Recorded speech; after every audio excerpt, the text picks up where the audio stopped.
When development started on Final Fantasy IX, one of the main objectives was to rekindle feelings of nostalgia amongst both the developers themselves, but also the player base.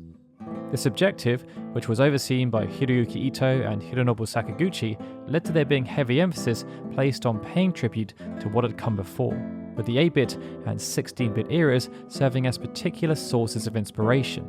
But they were also keen to tell a wholly original story that was more than capable of standing on its own 2 feet. This desire led to the creation of a vast and unique world that would feature an unprecedented level of depth, and this story would be delivered through its vibrant locations, diverse cast of characters, and numerous pieces of supporting collateral. It means the lore of Final Fantasy IX is pretty spectacular, but due to how well hidden some details are, we thought it would be fun to produce a video that helps to piece everything together. So join us as we run through an array of lore details relating to Final Fantasy IX that we hope will uncover some of the story's deepest and most absorbing secrets. The beginning of Final Fantasy IX placed much focus on the venerable city of Alexandria.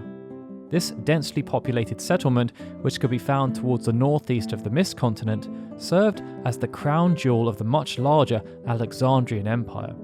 And this particular power had its roots date back to almost 1,000 years prior to the start of the game. Since its formation, the Alexandrian Empire had continued to grow until it became one of the most dominant powers on the continent. Its military was feared, with notable generals having commanded its forces. And this military might was used in an assertive manner to allow for the expansion of the Alexandrian Empire. What started off small grew to encompass not just the famed capital city, but numerous other settlements including Dali Village and the city of Trino. But beyond that, the Alexandrian Empire also controlled the largest land area when compared to other powers such as Bermesia, Clara, and Lindblum. But while the Alexandrian Empire may have controlled the largest amount of land, that did not necessarily mean it was the strongest of the established Mist Continent empires. The Lindblum Regency, for example, which was founded towards the southwest of the continent, would house the single largest and most technologically advanced settlement, also called Lindblum. In the centuries that followed the founding of the 3 major powers, skirmishes were a regular occurrence. Each party sought to use whatever advantage they had to try and assert themselves and gain absolute control over the Dominion. Lindblum, for example, would use their talents for creating emerging technologies. Alexandria would rely on their regimented and battle-hardened armies, and Bermesia would use their adaptability and innate survival instincts. With these strengths and weaknesses being so contrasting, seldom was there an out-and-out victor should any conflict arise. And after centuries upon centuries of skirmishes taking place, there was never any kind of major resolution. One of the earliest recorded accounts of one of these conflicts was from 1389. It told the heroic tale of the 9th Lindblum War, where an Alexandrian general fought against the forces of Lindblum valiantly and held her own despite only having 9 soldiers under her command. That general was General Madeline. Madeline was born in 1736 and took part in the 9th Lindblum War despite being just 13 years of age. That Madeline was in command of Alexandrian forces despite being so youthful showed how much raw talent she possessed. But in spite of this, Madeline would die just 12 years later during the year 1401, when she was only 25 years old. To commemorate her achievements, a statue was erected in the city of Alexandria, in one of the largest squares that could be found just off of Main Street. Another famed and celebrated conflict, dubbed the 15th Lindblum War, happened just over 200 years later in 1601. Many individuals fought in this war, but due to their particular contributions, 3 stood out. Those 3 were members of the famed order known as the Knights of Pluto, and a statue was erected in the market square to commemorate their efforts. In spite of the valiant efforts displayed by those 3 warriors, the reputation of the Knights of Pluto would suffer as time passed. This would lead to the eventual dissolution of the order, and it would remain that way until the year 1789, when they were reformed by Adalbert Steiner. At just 5 years old, Steiner had become a victim of the ongoing wars that plagued the Mist Continent. His parents were both slain, and Steiner would have suffered the same fate had it not been for the bravery shown by Alexandrian soldiers. They risked their lives to save him, and after witnessing such selflessness in the face of extreme peril, Steiner vowed to join the Alexandrian army when he turned of age so that he could pay them back and one day provide a similar role for someone else. Steiner would subsequently join the army at the age of 16, and having trained long and hard for 7 years, he was selected to take part in a duel to decide Alexandria's greatest champion. His opponent in this duel was a young lady named Beatrix, who was deemed to have the highest level of skill and mastery in swordsmanship in the kingdom. The duel was hard fought, as Beatrix was far more talented, but through sheer will, determination, and a huge slice of luck, Steiner prevailed as the victor. As a reward for this victory, Steiner was given permission by Queen Bran to reform the Knights of Pluto, and he would be in charge of mentoring the next generation of male warriors. Steiner was proud of his victory over Beatrix, but it was also a humbling experience, and it initiated an ongoing rivalry. Beatrix had also joined the Alexandrian army at the ripe age of 16, having become enthralled by the romanticism and general grandeur of the military. But whereas Steiner had taken 7 years to rise through the ranks, Beatrix was a natural. Driven by an insatiable desire to succeed, Beatrix trained hard and started to gain a positive reputation as a promising soldier, noted for her impressive swordsmanship. It meant that despite being a member of the Alexandrian armed forces for less than a year, she ended up in a duel against the much more experienced Steiner, who was 7 years her senior. Beatrix would then be motivated by this chiding defeat. In the years that followed, this saw her skills as a swordmaster further enhanced and her tactical acumen honed. As if to demonstrate these two avenues, Beatrix would become feared throughout the land as one of the most menacing and monstrous duelists that any combatants could face. She vowed to never be defeated again. And it would not take long until Beatrix was granted the rank of general and commander-in-chief of the entire Alexandrian army. Steiner, on the other hand, did not progress beyond his initial station, and the Knights of Pluto became a laughingstock within the empire. This was further emphasized after Beatrix's promotion, as Queen Bran allowed her to make the main bulk of the Alexandrian forces all female. From this point on, the Knights of Pluto would persist as the only male-only division of the army, segregated due to their continued incompetence. This segregation was due to the Knights of Pluto being no longer trusted on the front lines of any major conflict, as there was a fear that their incompetence could jeopardize the security of the empire. However, the Knights of Pluto were still an official branch of the army. Therefore, to ensure their incompetence did not spread, but they were also not completely emasculated, the Knights of Pluto were assigned as the personal guard of the royal family. After peace came to the Mist-Continent in 1772, even though the wider Alexandrian army were still on high alert and were also planning new campaigns, after they had been re-established, the influence of the Knights of Pluto became less and less over time. With no active wars being fought, the threat on the capital, and by proxy the royal family, was very limited, and with no specific reason to improve outside of self-motivation, many of the members of the Knights of Pluto became incredibly complacent. Weimar, for example, who was the 7th Pluto Knight, was far more interested in flirting with members of the opposite sex, and was famed for knowing the names of every girl in Alexandria. Alongside the lack of urgency, the Knights of Pluto also had another major problem: the quality of the recruits. Due to the main arm of the military being all female, very few men were interested in joining the army as they felt inferior and had no positive role models. As a consequence, Steiner had a very limited talent pool available to choose from, and ended up forcibly recruiting members to fill the ranks of the Knights of Pluto. Their poor quality then further fueled the unwillingness for men to join the military, as the Knights of Pluto were no longer undertaking inspirational deeds, they were instead doing quite the opposite. The sheer incompetence of the Knights of Pluto was on full display on the 15th of January in the year 1800. Alexandria had joined together in celebration of Princess Garnet till Alexandros XVII's 16th birthday. The centerpiece was a dazzling rendition of I Want to Be Your Canary, which was performed by the Tantalus theatre troupe. Even though this was one occasion where the Knights of Pluto should have been on high alert, as there was huge volumes of people from all across the empire and beyond, the majority were blasé about their responsibilities, And even when it was revealed to them that Princess Garnet had gone missing, many of the knights chose to bury their heads in the sand as opposed to taking proactive steps to try and retrieve her.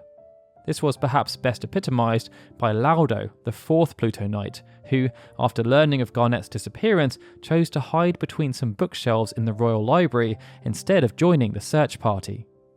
For countless years, the royal library had also been home to a scholar by the name of Tot.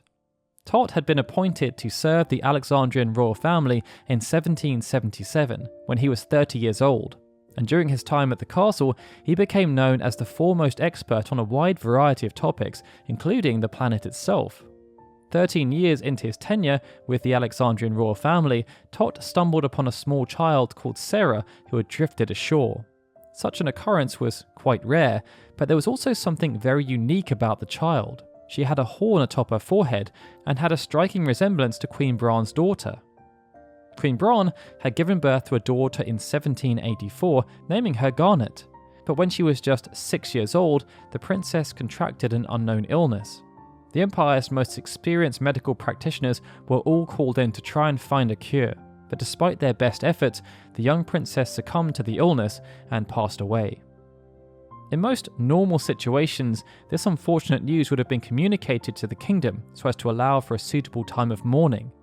But the discovery of this girl by Tot presented an opportunity, and Bran, along with her husband and Tot, decided to take advantage of the situation, concocting a plan that would manipulate the entire world into believing that Bran's daughter had not died. The most important part of the ruse was to remove the girl's horn, something Bran's husband insisted upon. Next came convincing the girl that her name was Garnet, not Sarah, and that Bran and her husband were her real parents. Due to the traumatic events that Sarah had encountered as part of their attempted escape from their ravaged homeland of Madain Sari, this was quite easy, and it was made even easier as the young girl's mother, Jane, had perished on the journey to Alexandria. The final piece of the puzzle was then assigning Tot as Sarah's personal tutor. He would be responsible for teaching Sarah how to grow up to live the life that Bran's real daughter was supposed to have. 4 years into the ruse, Queen Bran's husband unfortunately passed away. This meant that Bran had no remaining blood relatives alive, and Sarah, who was now fully indoctrinated as to her role as Crown Princess Garnet, was all she had left in the way of a family. At the funeral, dignitaries from Alexandria's numerous mid-continent allies came to pay their respects, and amongst them was Regent Sidfabul IX, the ruler of Lindblum. Despite hailing from one of the other major continental powers, due to the peace that existed between Alexandria and Lindblum, Queen Bran's husband ended up developing a very close friendship with Sid. And as a testament to the strength of their friendship, Sid constructed the impressive South Gate, which was designed to allow safe passage between the two territories, either by land or air. Over the next 5 years following the funeral, Garnet formed a close bond with Sid, so much so that she began to view him as something of a surrogate uncle. Garnet's relationship with Tot also improved. But while these areas of Garnet's life were fruitful, the relationship she had with her mother was starting to deteriorate. And this only hastened when Tot was dismissed as Garnet's tutor in 1799, just after her 15th birthday, as he was asked to leave the capital. With very few allies left within the castle walls, and with Sid and Tot fearing for Garnet's safety, the trio started planning, with the utmost secrecy, for a way to extract her from the Alexandrian Empire. It was this secrecy, however, that led to the extraction of Princess Garnet becoming a rather confusing affair. With Garnet, Sid and Tot in 3 very different locations across the continent, communication became troublesome. They just couldn't risk anyone finding out about their plan, as it had the potential to ignite a new war. It was for this reason that even though they all knew about the plan for Garnet to leave Alexandria and seek safe haven in Lindblum, none of them knew exactly what the other was planning.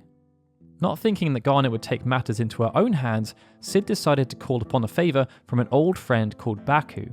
Much like Steiner, Baku had become an orphan during the last major war. Except, instead of ending up in Alexandria and opting to join the military, Baku found his way to Lindblum and just tried his best to survive. This led to the founding of the Tantalus Theatre Troupe, an organisation that would serve 2 purposes. On the one hand, it would give Baku and the many other orphans a place to call home, providing some honest work in the entertainment industry. And on the other hand, they would use their wiles to gather information that was then passed through to Lindblum's intelligence network. And it was the latter skill set that brought Baku to the attention of Sid. The relationship between Sid and Baku would end up becoming so strong that when Baku sought to expand the operations of Tantalus, Sid was willing to provide the necessary funds as a loan. Baku then used this money to buy a luxury airship called the MS Prima Vista that would double as Tantalus's base of operations and a mobile stage so that they could perform plays. Like many other airships around this time, the MS Prima Vista was constructed at Zeeboldt shipyards, which were so named after its chief engineer, Zeeboldt. For many years, Zeeboldt had worked with Sid Farbul VIII on the development and construction of mist-powered airships, but towards the end of the 18th century, work started on the creation of prototypes for a brand new type of airship. For this project, Zeeboldt was assigned as Sid Farbul IX's primary assistant. Their objective was to create the first steam-powered airship so that travel could be made possible beyond the Mist Continent.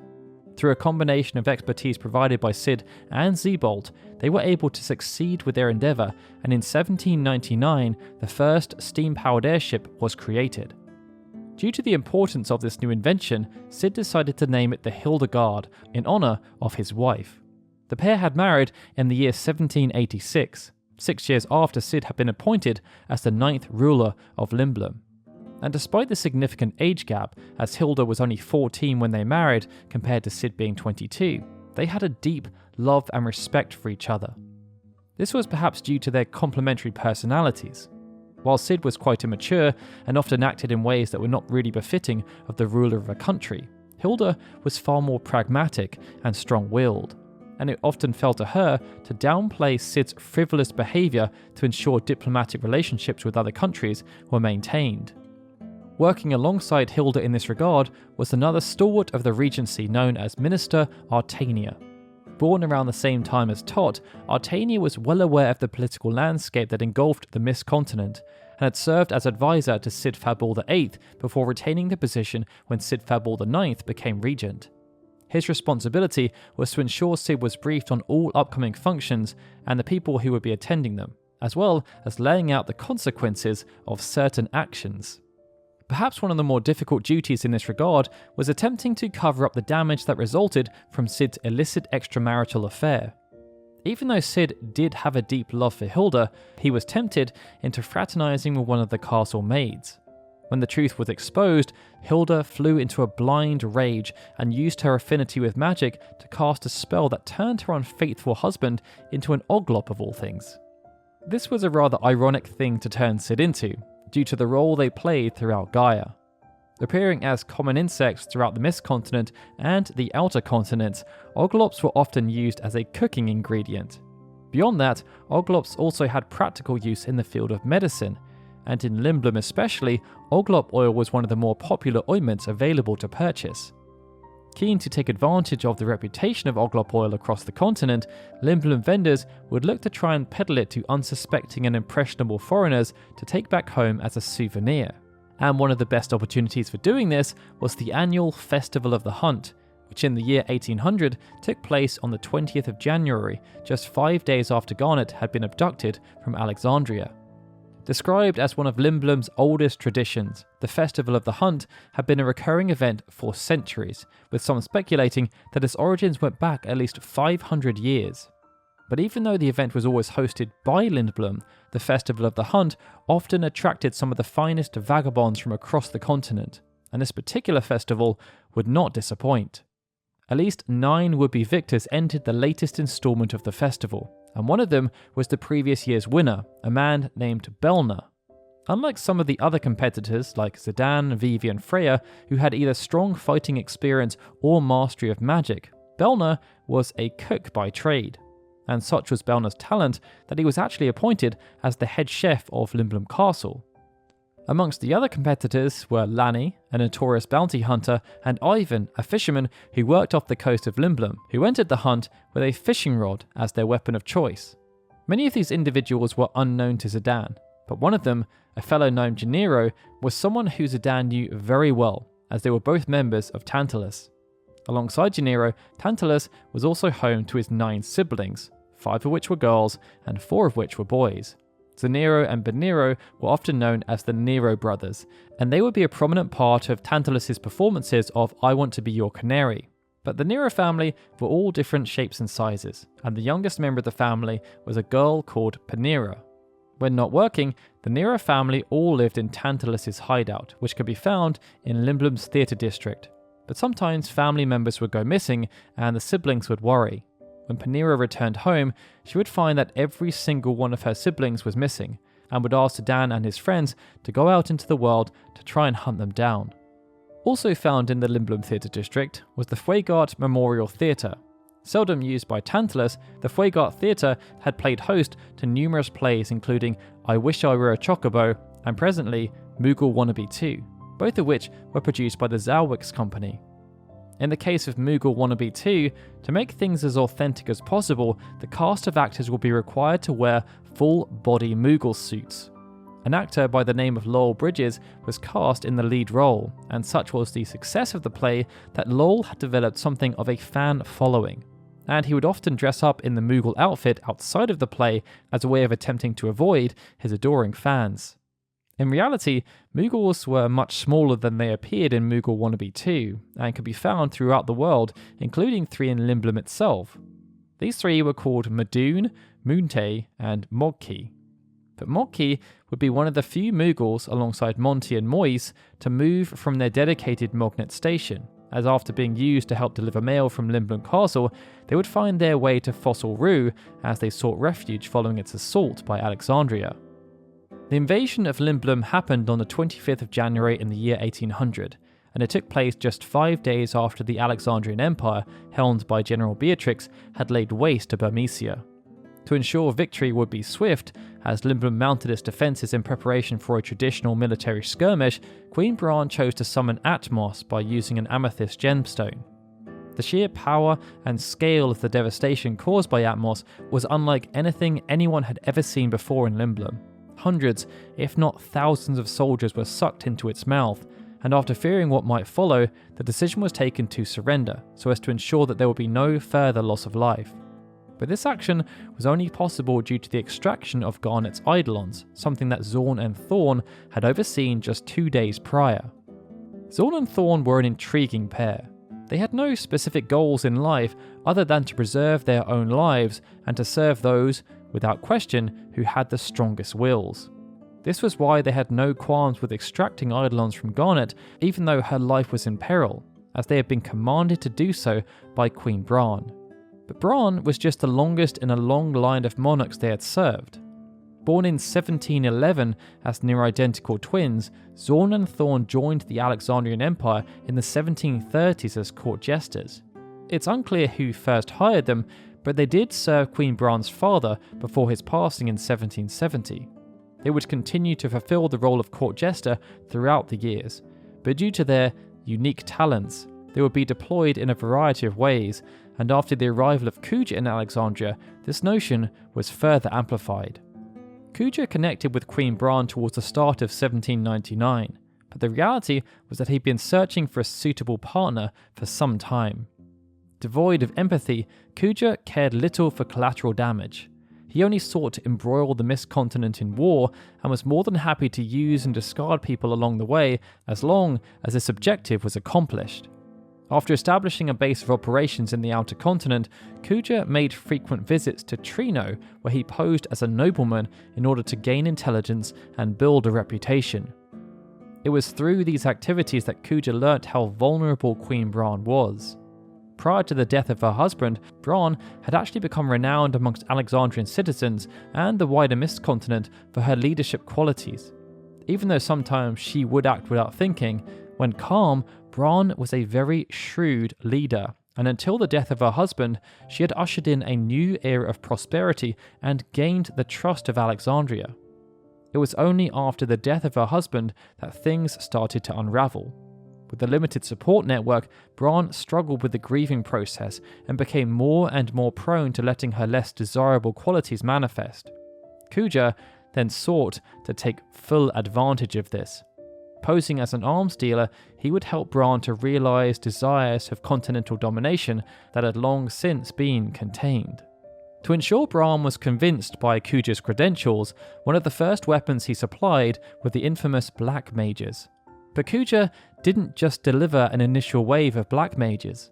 To ensure the relationship was cemented and the manipulation of Bran could commence at great speed, he went one step further by sharing the exact steps that would need to be undertaken for the manufacturing of Black Mages. This would then enable Bran to make as many as she felt was possible, while also becoming more and more indebted to her new friend. Not wanting to waste any time, Bran began construction of the first Black Mage Village factory underneath Dali Village in March of 1799, just 2 months after being introduced to Kuja. Many of the village's citizens were conscripted to work on the project, and as this was a covert operation, none of them were allowed to speak about their work or the changes that Dali Village was undergoing. Due to the sheer scale of the operation and the need for it to be kept under wraps, construction was not completed until 5 months later. But during this time, numerous prototypes were produced. One of these prototypes was being transported to Alexandria Castle for testing, but it never arrived at its final destination. After some kind of accident, the airship encountered difficulties, and the Black Mage prototype ended up falling over the side of the airship, landing in a pond near Trino. It just so happened that an elder member of the Q tribe called Quan was fishing in that same pond.